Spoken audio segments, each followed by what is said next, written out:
Hello and welcome friends. एक question है Python के अंदर। आखिरकार वो क्वेश्चन क्या है और कैसे उसको सॉल्व करना है, आज के इस वीडियो में पूरा तरीका बताऊंगा।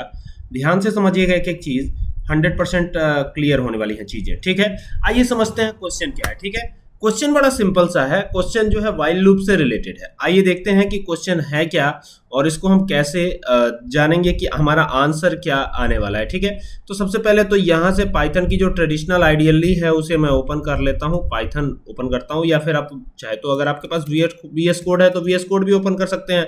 चलिए VS कोड ही ओपन कर लेते हैं। तो ये VS कोड ओपन हो गया। अब जैसे ये ओपन होता है तो यहाँ पर एक न्यू फाइल हमें लेनी है। तो यहाँ पर जाकर के राइट क्लिक करके और यहाँ पर एक न्यू फाइल बना लीजिएगा और ये इस तरीके से आ जाता है। यहाँ पे जाइएगा और यहाँ पर राइट क्लिक करके न्यू टेक्स्ट फाइल ले लीजिएगा। ये ले लिया।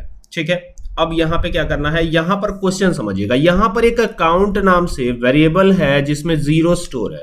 ये पाइथन है, सी प्रोग्रामिंग तो है नहीं, तो यहाँ पे ये 0 स्टोर है। और यहाँ लगा है वाइल लूप, तो ये लगाया वाइल और कहा गया है काउंट।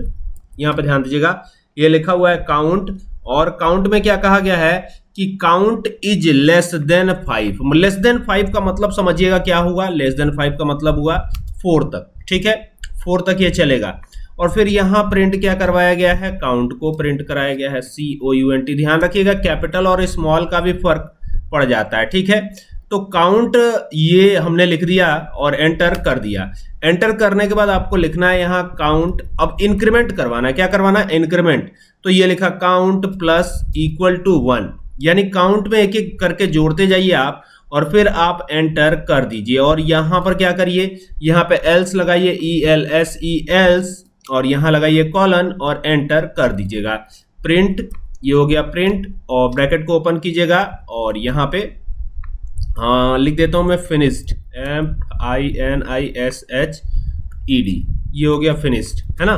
तो ये हो गया काम। और ये होने के बाद क्या करना है आपको, ये होने के बाद इसको रन कराना है। अच्छा, क्या आउटपुट आएगा, सवाल ये है। इस तरह के प्रश्न अगर आते हैं तो इसमें आउटपुट प्रेडिक्ट करना थोड़ा मुश्किल होता है। मैं बता देता हूं कैसे कैसे आउटपुट करना है आपको। देखिए यहाँ पे काउंट में इनिशियलाइज क्या है, 0 इनिशियलाइज है और कह रहा है count is less than 5। Less than 5 का मतलब 4 टाइम ये चलेगा। और अगर ऐसा है तो काउंट को प्रिंट करा दीजिए। तो काउंट में क्या है, 0, तो 0 आएगा, 1 आएगा, 2 आएगा, 3 आएगा और 4 आएगा। ठीक है, इसके अलावा और कुछ नहीं आएगा। और देखिए अगर ये बढ़ते बढ़ते चला जाता है आगे, देखिए या तो ये पहली वाली कंडीशन लागू होगी, ठीक है, या तो ये पहली वाली कंडीशन लागू होगी, और अगर पहली वाली कंडीशन लागू नहीं होती है तो ये फिनिश हो जाएगा। तो यही आउटपुट में आएगा। इसको यहां से एक बार रन कराइएगा, फाइल पे जाइएगा, इसको सेव करते हैं। पहले यहाँ पे सेव पे क्लिक करेंगे और सेव पे क्लिक करके इसको हम count.py के ही नाम से सेव कर लेते हैं। काउंट COUNT हो गया, एंटर कर देते हैं। अभी ये हो गया सेव और अब बारी है इसको रन कराने की। तो यहाँ से मैं रन करा लेता हूँ ऐसे, है ना। तो देखिए यहाँ पर वही चीज कि 0 1 2 3 और फिनिश्ड लिखा हुआ आ रहा है। ठीक है, आसान है। इसी तरीके से आपको आउटपुट प्रेडिक्ट करना है। आई होप कि आपको बात समझ में आ रही होगी। ठीक है।